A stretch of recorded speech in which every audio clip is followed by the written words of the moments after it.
உன்னை தெய்வம் என்பதா, குருநாதன் என்பதா, என்னை பார்த்து பார்த்து வளர்ப்பதனால் அன்னை என்பதா, உன்னை கடவுள் என்பதா, கருணை வடிவம் என்பதா, உன்னை கடவுள் என்பதா, கருணை வடிவம் என்பதா, ஐயா ஞானதானம் தந்த உன்னை தந்தை என்பதா, உன்னை தந்தை என்பதா. அன்னையாகவும் தந்தையாகவும் நமக்கு காத்தருளக்கூடிய முருகப்பெருமானுடைய கந்த சஷ்டி பெருவிழா நல்லபடியாக நிறைவு போட்டுறது. இன்னைக்கு திருக்கல்யாணம். சில கோவில்கள்ல காலையிலே திருக்கல்யாணம் நடந்துரும். சில கோவில்கள்ல 6 மணிக்கு நடக்கும். எப்படி நீங்க விரதம் இருக்கீங்களோ திருக்கல்யாணம் பார்த்த பிறகு உங்க விரதத்தை நீங்க முடிச்சுக்கலாம். அது நீங்க டிவியில பார்த்தாலும் சரி, இல்ல செல்போன்ல பார்த்தாலும் சரி, நேர்ல பார்த்தாலும் சரி, எப்படி திருக்கல்யாணம் நிறைவு செய்யறதை நீங்க பாக்குறீங்களோ அப்ப நீங்க விரதத்தை நிறைவு செஞ்சுட்டு உங்களுடைய நெய்வேத்தியமா இன்னைக்கு வடை பாயசம் செஞ்சு முருகனுக்கு நீங்க நெய்வேத்தியம் பண்ணலாம். அப்படி இல்லை கோவில்ல இருக்கீங்க அப்படின்னா கோவில்லையே நீங்க திருக்கல்யாண வைபவ சாப்பாடு போடுவாங்க, அன்னதானம். அதை நீங்க சாப்பிட்டும் விரதத்தை நிறைவு செஞ்சுக்கலாம். இப்ப நம்ம இன்னைக்கு முருகப்பெருமானுடைய அருள் விஷயங்கள் எல்லாமே நம்ம நிறைய பார்த்துட்டு வந்திருக்கோம். இந்த அறுபடை வீட்டுல முருகனுடைய கருணைகள் என்னென்ன, எப்படியெல்லாம் முருகன் பக்தர்களை ஆட்கொண்டு நமக்கு நல்ல வழி காட்டுறாங்க அப்படின்னு சொல்லி நம்ம தொடர்ந்து பார்த்துக்கிட்டு இருக்கோம்.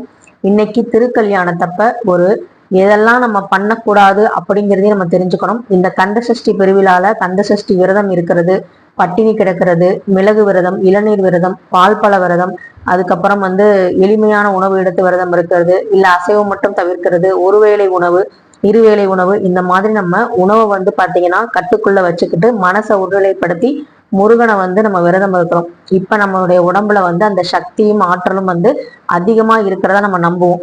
இந்த 7 நாள் சேகரிச்ச இந்த சக்தியை அடுத்த வருஷம் சஷ்டி வரைக்குமே நம்ம எப்படி முருகனோட பிள்ளைகளா நம்ம நடந்துக்க போறோம், எப்படி முருகன் காட்டிய வழியில நம்ம நடந்துக்கணும் அப்படிங்கறதா முக்கியம். 7 நாள் விரதம் முடிஞ்சதுக்கு அதுக்கப்புறம் நம்ம எப்பவும் பண்ற ஒரு தேவையில்லாத செயல்களை செஞ்சா கண்டிப்பா முருகனோட அருள் கிடைக்காது. நான் உனக்காக 7 நாள் விரதம் இருந்தேன், உனக்காக நான் இதை பண்ணேன், உனக்காக நான் அதை பண்ணேன்னு சொல்லி நமக்காக பண்ணதை எல்லாத்தையுமே முருகனுக்காக பண்ணதா நம்ம சொல்லி முருகனையே கேள்வி கேட்டோம் அப்படின்னா முருகனோட அருள் கண்டிப்பாக கிடைக்காது. அது யார் யாருக்கு அப்படிங்கிறதா இந்த வீடியோல பார்க்க போறோம். வாங்க வீடியோக்குள்ள போலாம். அன்னையும் பிதாவும் முன்னறி தெய்வம் அப்படின்னு சொல்லுவாங்க. அப்படிப்பட்ட அன்னையையும் தந்தையையும் மதிக்காத பிள்ளைகளும் மதிக்காத மனிதர்களையும் முருக கடவுளுக்கு கண்டிப்பாக பிடிக்காது. அது மட்டும் இல்லாம முருகனுடைய அருள் அவங்களுக்கு கண்டிப்பா கிடைக்காது.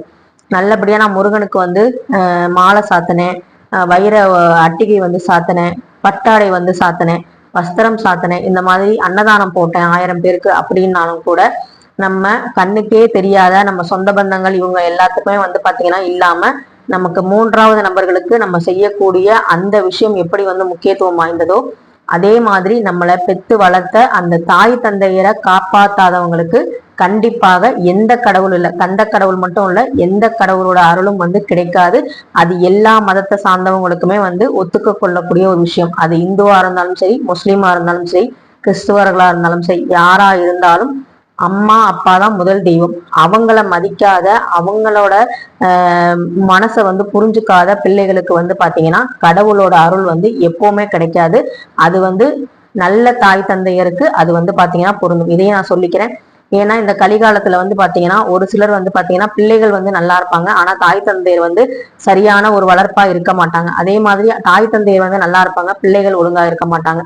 எப்படி இருந்தாலும் நல்ல தாய் தந்தையரை நோகடிக்கிறவங்கள, நல்ல தாய் தந்தையர்னா யாரு அப்படின்னா காசு பணம் சேர்த்து வைக்கிறவங்க மட்டும் கிடையாது. நல்ல ஒரு உடல் கொடுத்தவங்க, ஆரோக்கியத்தை கொடுத்தவங்க, நல்ல ஒரு வழிகாட்டியா இருந்தவங்க, அவங்களால என்ன முடியுமோ அதை கடைசி வரைக்கும் பிள்ளைகளுக்காக முழு மூச்சா செஞ்ச எல்லோருமே நல்ல தாய் தந்தையர் தான். சொத்து பத்து சேர்த்து வச்சவங்க தான் நல்ல தாய் தந்தையர் அப்படின்னு கிடையாது.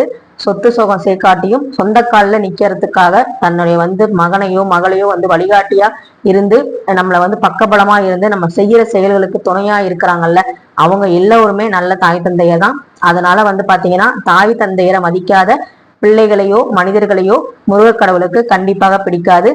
இந்த கந்த சஷ்டி விரதத்துல இருந்து நீங்க யாரையாவது அப்படி நோகடிச்சிருக்கீங்க, உங்க தாய் தந்தையரை நீங்க சரியா பாத்துக்கல அப்படின்னா முருகனுடைய பக்தரா இருந்தா கண்டிப்பா தாய் தந்தையரை வந்து நல்லபடியா வந்து பாத்துக்கோங்க. ஏன்னா முருக கடவுளே வந்து பாத்தீங்கன்னா எந்த ஒரு பூஜை, எந்த ஒரு போர், எந்த ஒரு விஷயம் செஞ்சாலும் தந்தையின் அனுமதியும் தாயின் சக்தியையும் பெற்றுதான் வந்து பாத்தீங்கன்னா எல்லாத்திலையும் வெற்றி கொண்டுள்ளார்.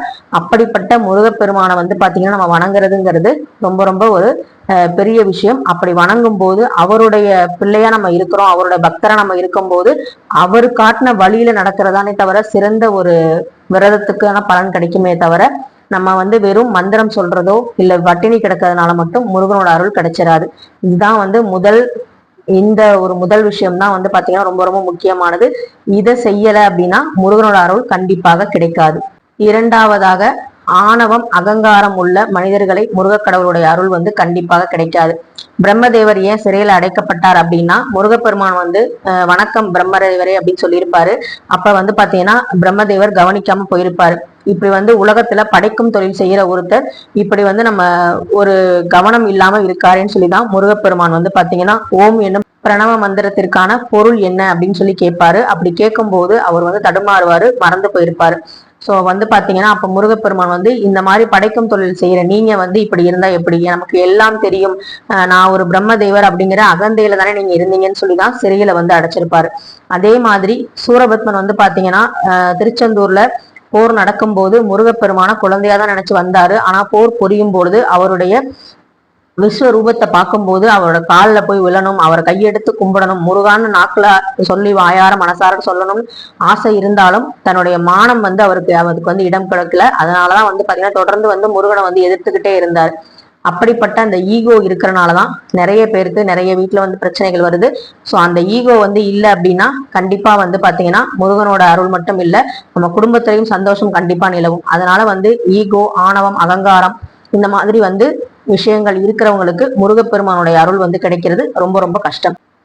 அதற்காக வந்து தவறை செய்யாம நம்ம வந்து அவங்கள்ட்ட வந்து போய் வந்து மன்னிப்பு கேட்கணுமா அப்படிங்கிற மாதிரிலாம் இல்லை. நம்ம மேல தவறு இருக்கும் பட்சத்துல அதை வந்து திருத்திக்கிறதுக்கு ஒரு வாய்ப்பா நம்ம வந்து பயன்படுத்திக்கணும் சில சூழ்நிலைகளை. அப்படி இருக்கிற பக்தர்களை வந்து பாத்தீங்கன்னா முருகனுக்கு ரொம்ப பிடிக்கும். தப்பே செய்யாம எந்த மனுஷனும் இருக்க முடியாது. தவறே செஞ்சாலும் அதை வந்து எப்படி திருத்திக்கிட்டு நம்ம நல்வழிப்படுத்திக்கணும், நம்ம எப்படி வந்து நம்மளை வச்சுக்கணும் அப்படின்னு நினைச்சு மாறுறவங்களை முருகப்பெருமானுக்கு ரொம்ப பிடிக்கும். எப்பயுமே நான் மாற மாட்டேன், இப்படி அகங்காரத்தோட தான் இருப்பேன்னு நினைக்கிறவங்களுக்கு கண்டிப்பா முருகனோட அருள் வந்து கிடைக்காது. நல்ல பெண்களை வந்து மதிக்காத மனுஷங்களை வந்து பாத்தீங்கன்னா முருகப்பெருமானுக்கு பிடிக்காது. ஏன் அப்படி சொல்றேன் அப்படின்னா தெய்வானை வள்ளி, தெய்வானை வந்து இந்திரலோகத்துல இந்திரனுடைய மகனா பிறந்தவர். அவர் வந்து பாத்தீங்கன்னா தேவலோக கண்ணினே சொல்லலாம். ஆனா வள்ளி வந்து பாத்தீங்கன்னா குறத்தி மகள். இவங்க இருவரையுமே வந்து பாத்தீங்கன்னா ஒரே மாதிரி நடத்தினவர், ஒரே மாதிரி மரியாதை செலுத்தியவர். தன்னுடைய வலது பக்கத்திலும் இடது பக்கத்திலும் சரிசமமாக எப்படி வந்து சிவபெருமான் வந்து தன்னுடைய உடல்ல பாதியை வந்து சக்தி தேவிக்கு கொடுத்தாங்களோ அதே மாதிரி அதனுடைய இரு பக்கங்களையும் வந்து பாத்தீங்கன்னா ஒரு புறம் வந்து வள்ளியாகவும் ஒரு புறம் வந்து தெய்வானையாகவும் இருந்து இருவரையுமே வந்து சமமாக நடத்திய ஒரு கடவுள் தான் வந்து முருகப்பெருமான். அப்படிப்பட்ட முருகப்பெருமான வணங்குறவங்க கண்டிப்பா பெண்களை வந்து கண்டிப்பா மதிக்கணும். அதே மாதிரி பெண்களும் வந்து ஆண்களை மதிக்கணும். இது ரெண்டு பேருக்குமே பொதுவானது. ஒருத்தருக்கு ஒருத்தர் பரஸ்பரமாக மரியாதை கொடுத்து கொள்ளுறவங்களை பார்க்கும்போது முருகக்கடவுளுக்கு ரொம்ப ரொம்ப பிடிக்கும். முருகக்கடவுளோட பக்தரா இருக்கும் போது அவங்க வந்து பாத்தீங்கன்னா இதை கண்டிப்பா செஞ்சே ஆகணும். அப்படி செய்யும் போது முருகப்பெருமானோட அருளை வந்து நம்ம விரதம் இருந்தாலும் சரி இல்லாவிட்டாலும் சரி கண்டிப்பா பெற முடியும். ஆனா இந்த மாதிரி விஷயங்களை பண்ணாம இருந்து நம்ம வந்து விரதம் மட்டுமே இருக்கோம் அப்படின்னா கண்டிப்பா வந்து முருகனோட அருள் வந்து கிடைக்காது. அடுத்ததாக முருகப்பெருமானுடைய அருளை பெற முடியாதவங்க யாரு அப்படின்னு பாத்தீங்கன்னா இப்ப நிறைய கோவில்கள்ல பெரிய பெரிய கோவில்கள்ல விவிஐபி அப்படி தரிசனம் இருக்கு, பொது தரிசனம் நிறைய இருக்கு. ஆனா நம்ம முன்னோர்கள் கொண்டு வந்தது, இந்த இறைவன் கொண்டு வந்ததற்கு முக்கியமான ஒரு காரணம் கோவில் அப்படின்னு உருவானது. எப்படி நவபாஷணத்தை வந்து பாத்தீங்கன்னா 4000 மூலிகைக்கு மேல செஞ்சாங்களோ அந்த மூலிகையுடைய அந்த மகத்துவம் நோய் பிணியில இருக்கிற கஷ்டப்படுற மக்களுக்கு, எல்லா மக்களுக்குமே, அது ஏழையா இருந்தாலும் பணக்காரனாக இருந்தாலும் சரிசமமா போய் சேரணும் அப்படிங்கிறதுக்காக தான் இந்த மாதிரி கோவில்கள் உருவாக்கப்பட்டு அது தீர்த்தமாகவும் பிரசாதமாகவும் கொடுக்கப்பட்டது. திருத்தணிகை மலையில 10 அடி தூரம் போனாலே வந்து பாத்தீங்கன்னா நோய் தீரும் அப்படின்னு சொல்லப்படுது. அங்க கொடுக்குற சந்தனம் விபூதிக்கு அவ்வளவு மகத்துவம் இருக்குன்னு சொல்லப்படுது. திருச்செந்தூர்ல கொடுக்குற பன்னீர் விபூதி பிரசாதம் பத்தி எல்லாத்துக்குமே தெரியும். ஆனா இது எல்லாமே எல்லாவற்றுக்கும் சமமா வந்து கிடைக்குதா அப்படின்னு கேட்டா அது ஒரு பெரிய கேள்விக்குறி. அப்படி இருக்கும் பட்சத்துல கடவுளோட அனுகிரகம் எப்படி வந்து முழுசா எல்லோருக்கும் கிடைக்கும், அதையும் நம்ம யோசிக்கணும். கடவுளோட பிள்ளைகள் நம்ம சொல்லிக்கிறதுக்கு எல்லோருக்கும் எல்லாருமே சமமா வந்து அந்த விஷயங்கள் போய் சேரணும். கடவுள் நினைச்ச விஷயம் எல்லா மனுஷங்களுக்கும் சரிசமமா போய் சேரணும் அப்படிங்கிறதுதான் கடவுளோட ஆசையாவும் இருக்கும். அப்படி இருக்கும் பட்சத்துலதான் முருகப்பெருமானுடைய அருள் வந்து பாத்தீங்கன்னா முழுமையா கிடைக்கும். அது கோவிலா இருந்தாலும் சரி, வீடாக இருந்தாலும் சரி.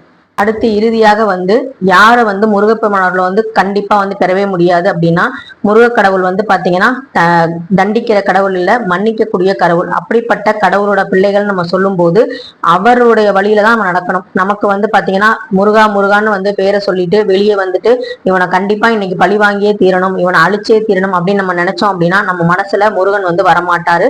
நம்ம வீட்டுக்குள்ளேயும் முருகனுடைய நடமாட்டம் கண்டிப்பாக இருக்காது. சோ இப்படிப்பட்ட பழிவாங்கும் எண்ணம், பொறாமை உள்ள குணம், எனக்கு வந்து நீ இதை செய்யின்னு நான் கேட்கலாம். நான் இப்ப நல்லா தான் இருக்கேன், ஆனா எனக்கும் சில குறைகள் இருக்கும் இல்லையா, அதை வந்து நான் முருகன்ட்ட அழுது வேண்டி விரும்பி கேட்கலாம். அது வந்து என்னுடைய உரிமை. முருகன்ட்ட நான் கேட்கறது என்னோட உரிமை. அது தர்றதும் தர்றாது அவருடைய விருப்பம். ஆனா நான் வந்து இவ்வளவு கஷ்டப்படும் போது அவனை மட்டும் இவ்வளவு நல்லா வச்சிருக்கேன்னு சொல்லி பக்கத்து வீட்டுக்காரங்களை பார்த்து நான் பொறாமப்பட்டேன் அப்படின்னா முருகன் மேல முருகனுக்கு வந்து என் மேல இருக்கிற பாசத்தை விட கோபம் தான் வந்து அதிகமாகும். ஆனா அதே சமயத்துல பக்கத்து வீட்டுக்காரங்க மேல இருக்க மரியாதை வந்து இன்னும் கூடும். ஏன்னா வந்து பாத்தீங்கன்னா அவங்க அப்படி வேண்டுவாங்கன்னு சொல்ல முடியாது இல்லையா. அதனால வந்து நான் நல்லா இருக்கணும், என்ன நல்லா வச்சிருன்னு மட்டும் கடவுள்கிட்ட கேட்கும் பக்தர்களை தான் முருகனுக்கு பிடிக்குமே தவிர இவனை மட்டும் எப்படி வச்சிருக்குன்னு சொல்லி கேட்கிற கடவுளுக்கு கண்ட கடவுள் மட்டும் இல்ல எந்த கடவுளுக்குமே பிடிக்காது. முருகனுடைய அருளை பெறணும் அப்படின்னா பொறாமை இல்லாம நல்லபடியா வந்து பழிவாங்கிற எண்ணம் இல்லாம எப்படி அவர் சூரபத்மனை எதிரியா இருந்தாலும் அவரை அழிக்காம கொண்டாரோ அதே மாதிரி பகைவனை கூட நண்பனாக்கிற அந்த சூட்சமத்தை கத்துக்கிட்டு நம்ம வாழ்க்கையில நல்லபடியா இருக்கணுங்கிறதுதான் இந்த கந்த சஷ்டி விரதத்தின் மூலமா நான் சொல்ல வர்றது. இந்த வீடியோ பதிவு மூலமா உங்களுக்கு மட்டும் இல்ல எனக்கும் இது சொல்லிக்கக்கூடிய ஒரு அறிவுரையா தான் நான் வந்து பாக்குறேன். சோ எல்லோருமே முருக கடவுளோட பிள்ளைகள். முருகனை வந்து இப்ப நிறைய பேர் வணங்குறோம் அப்படின்னா எல்லாரும் வணங்குறாங்க, நம்ம வணங்கக்கூடாது. எல்லாரும் எப்படி வணங்குறாங்களோ அப்படியே வணங்கணும்னு அவசியம் இல்லை. உங்களுக்கு எப்படி வணங்க தோணுதோ அப்படி நீங்க வணங்கலாம். ஆனா முருகனுடைய நோக்கம், குறிக்கோள் என்ன அப்படின்னா எல்லோருக்கும் எல்லாமே சமமா கிடைக்கணும், எல்லோரையும் எல்லோரும் நல்லபடியா வச்சிருக்கணும் அப்படிங்கிறதுதான் கடவுளோட ஆசை. அந்த ஆசையை நிறைவேற்றுற பக்தனை தான் முருகப்பெருமானுக்கு ரொம்ப ரொம்ப பிடிக்கும். இந்த 6 நாள் கந்த சஷ்டி விரதத்தை நல்லபடியா முடிச்சு இன்னைக்கு வந்து திருக்கல்யாணத்தை பார்த்து நிறைவு செஞ்ச உங்க எல்லாருக்குமே முருகனோட அருள் பரிபூர்ணமா கிடைக்கட்டும். நான் சொன்ன மாதிரி பட்டினி கிடக்கிறதோ இல்ல வந்து பாத்தீங்கன்னா முருகனை வந்து நினைச்சுக்கிட்டே இருக்கிறது மட்டும் இல்லாம முருகனை நினைக்கிற மனசால நம்ம வந்து தப்பான எண்ணங்களை நினைக்க கூடாது, நினைக்க முடியாதுங்கிறதையும் நம்ம வந்து ப்ரூவ் பண்ணி காட்டணும். அதுதான் வந்து முருகனுக்கு நம்ம செய்யற மிகப்பெரிய நன்றி கடன், மிகப்பெரிய ஒரு கைமாறா இருக்கும். சோ இந்த மாதிரி விஷயங்களை வந்து ஆன்மீகத்துல தொடர்ந்து ஃபாலோ பண்ணுங்க. மத்தவங்க வச்சிருக்க சிலை மாதிரியோ மத்தவங்க ஏத்துற விளக்கு மாதிரியோ நம்ம ஏத்தணுங்கிறதுல எந்த ஒரு அருளும் நமக்கு வரப்போறது இல்லை. நம்மளுடைய அருள் முழுசா எப்ப நமக்கு வரும் அப்படின்னா முருகப்பெருமான மனசார வந்து நினைக்கணும். அவர் வழிகாட்டுதல் படி மத்தவங்க மேல, சக மனுஷங்க மேல யார் ஒருத்தர் மரியாதையும் அன்பும் செலுத்துறாங்களோ அவங்களுக்கு மட்டும்தான் முருகப்பெருமானுடைய அருள் வந்து பரிபூர்ணமா கிடைக்கும். நன்றி, வணக்கம். வெற்றிவேல் முருகனுக்கு அரோகரா.